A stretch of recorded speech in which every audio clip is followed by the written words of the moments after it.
Hey, it's Mark. Let's go, let's go. No, let's rock. No, let's really rock. Today, we're looking at one of the greatest pieces of documentary film ever done. Rob Reiner and his look at Spinal Tap from 1983.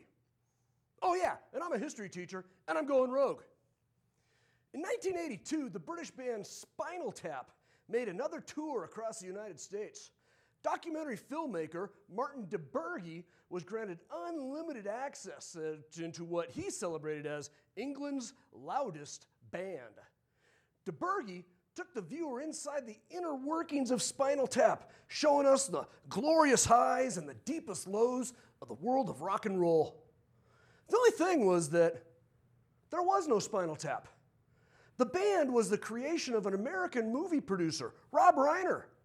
The fictitious band Spinal Tap was made up of two supposed musical geniuses. The first was guitarist David St. Hubbins, played by Michael McKeon, who previously had played Lenny on the TV series Laverne and Shirley. The other genius was guitarist Nigel Tufnell, played by Christopher Guest, one of Hollywood's most underappreciated actors.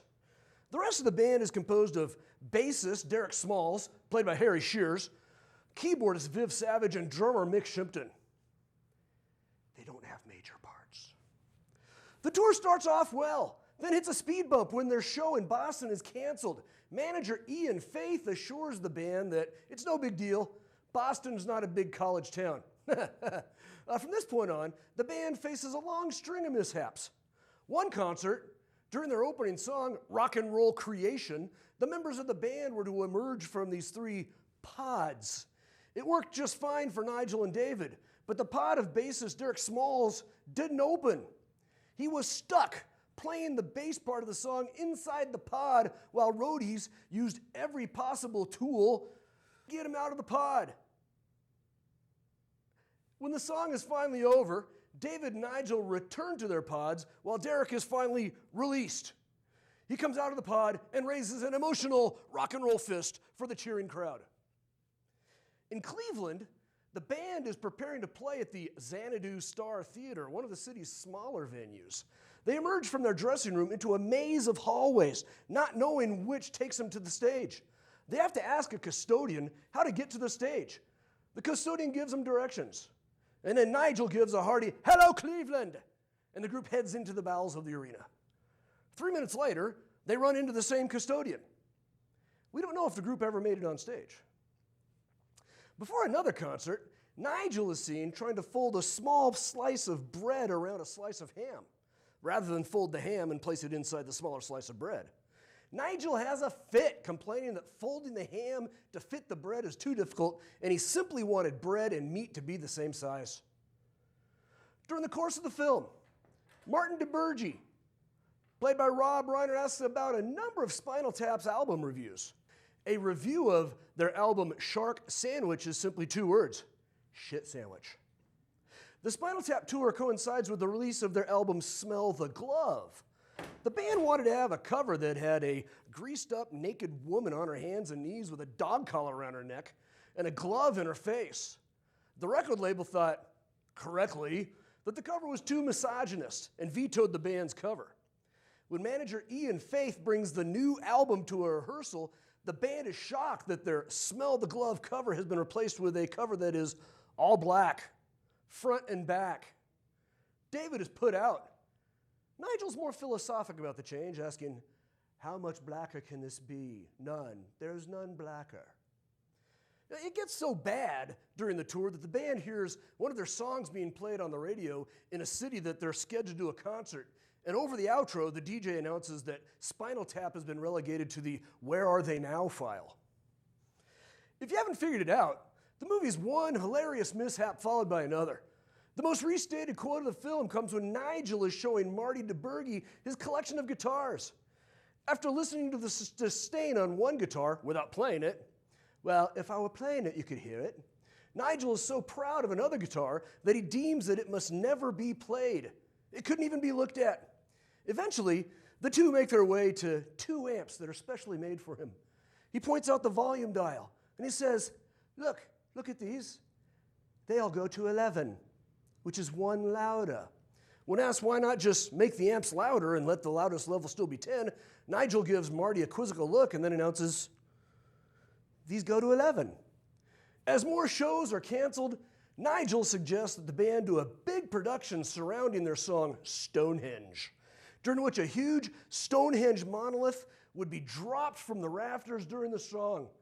He draws the monolith on a napkin, suggesting that the height be 18 feet. Unfortunately, he uses 2 hash marks, meaning that the monolith would be 18 inches. At the concert later that week, Nigel's oblivious to the mistake as he's engaged in a guitar solo, but David St. Hubbins is dumbstruck as the 18-inch monolith lowers itself from the rafters.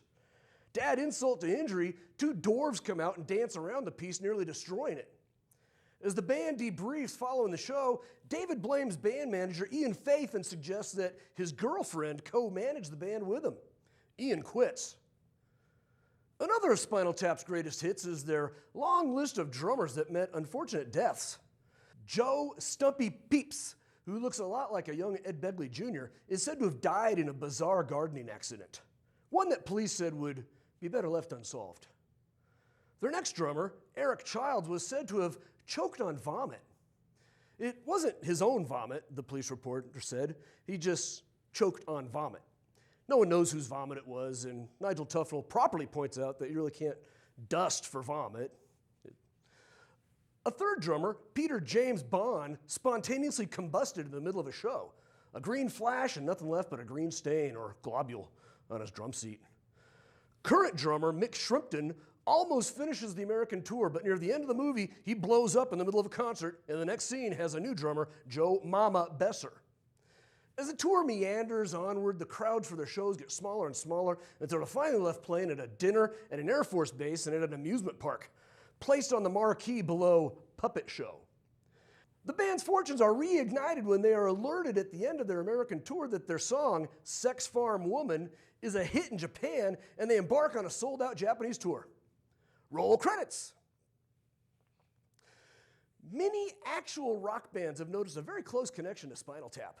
When George Lynch of Dokken saw the movie, he is said to have exclaimed, "That's us! How'd they make a movie about us?" Glenn Danzig, formerly of The Misfits, stated, "When I first saw Spinal Tap, I was like, hey, this is my old band." In a 1997 interview with Spin magazine, Brad Whitford of Aerosmith said that the first time Steven Tyler saw it, he didn't see the humor in it. Tyler suggested that one of their roadies was passing information to Rob Reiner. Eddie Van Halen couldn't figure out why all of his friends were in hysterics. To him, the amps that went to 11, the childish bickering, and the complaints about bread were completely real. Specific episodes from Spinal Tap hit close to home for some groups. The intrusion of David's girlfriend into the band's daily activities is reminiscent of Yoko Ono and the Beatles. Much like the 2-word review of Shark Sandwich, a 2006 review of Def Leppard's album Yeah was simply a 1-word review, nah. A review of Yes's 1973 album, Tales from the Typographic Ocean, was simply no. Nigel's complaining in his dressing room about the size of the bread for his sandwich mirrors complaints by other artists about their backstage accommodations. David Lee Roth of Van Halen demanded of his hosts that there be a bowl of M&Ms available with no brown M&Ms. Kanye West reportedly demanded someone iron his dressing room carpet after he deemed that it was too bumpy. David St. Hubbins is rebuffed when he attempts to ingratiate himself to one of his musical heroes at the hotel both happen to be staying at. Similarly, Mick Jagger of the Rolling Stones attempted to impress Marvin Gaye with his knowledge of soul music. After about an hour of conversation, the person whom he was talking to replied, "That's great. Why don't you tell that to Marvin?" Jagger had been talking to Marvin's brother. Like the Spinal Tap in Cleveland, Jimmy Page and Robert Plant of Led Zeppelin, Dee Snider of Twisted Sister, and Ozzy Osbourne all reported that they had gotten lost trying to make their way from the dressing rooms to the stage. The English band, The Strokes, had an album cover, not as bad, but still, well, it had a gloved hand grasping a woman's behind. The Strokes record label vetoed their album cover, replacing it with something more Art Nouveau. The idea of a black cover for their band didn't end with Spinal Tap. Metallica and Jay-Z both put out CDs with covers that were black. There is none blacker. Like Stumpy Pete and his bizarre gardening accident, Jeff Porcaro, drummer for Toto, died of a heart attack after spraying and accidentally inhaling insecticide in his garden. It seems that it is usually the drummer of a band that's most likely to die during a band's heyday, namely Keith Moon of The Who and John Bonham of Led Zeppelin, who both died at the age of 32. Check this out. The autopsy report on Jimi Hendrix said that he died, like Spinal Tap drummer Eric Childs, of asphyxiation by vomit. It doesn't say that it was his own vomit. Well, when Black Sabbath needed a big piece of scenery for one of their tours, their manager drew the dimensions out in feet, then gave it to an English prop builder who produced it with the dimensions in meters. It ended up being 3 times bigger than what they asked for. They couldn't get it into any of their concerts, and it was stuck in a warehouse for the entire tour. And in 1997, the Irish band U2 was in Japan preparing to do an encore. They were returning to the stage inside of a giant lemon. The lemon malfunctioned, leaving the band stuck inside, like poor Derek Smalls, stuck inside the rock and roll creation pod. Now, the movie's script was written by Rob Reiner, Michael McKeon, Christopher Guest, and Harry Shearer. Most of the dialogue is improvised. More amazing is that all the music was written and actually performed by McKeon, Guest, and Shearer. Putting the movie into its historical context, Rob Reiner's satire is cutting at the pretensions of the rock and roll community. It's a warning not to give too much credibility to people that don't deserve it. Before the movie, people referred to Eric Clapton with a straight face as God. People still gasped as Led Zeppelin came on stage beneath a giant papier-mâché Stonehenge. And people didn't snicker when a long-haired, politely spoken cocaine addict in a fur coat said that their latest work, titled something like My Love Gun is Fully Loaded, was influenced by Mozart or St. Francis of Assisi. But after Spinal Tap, their existence began to seem like the stupidest thing ever. When he first saw the movie, The Edge, guitarist for Irish rockers U2, said that, "I didn't laugh, I wept." All those U2 kids. He went on to say that it summed up what a brainless swamp big label rock and roll had become. Instead of being rock gods, the members of Spinal Tap, like members of many other bands, were truly rock clods. The other historical precedence established by Spinal Tap is the creation of a new genre of movies. Rob Reiner told viewers that this was a documentary, a rockumentary, if you will.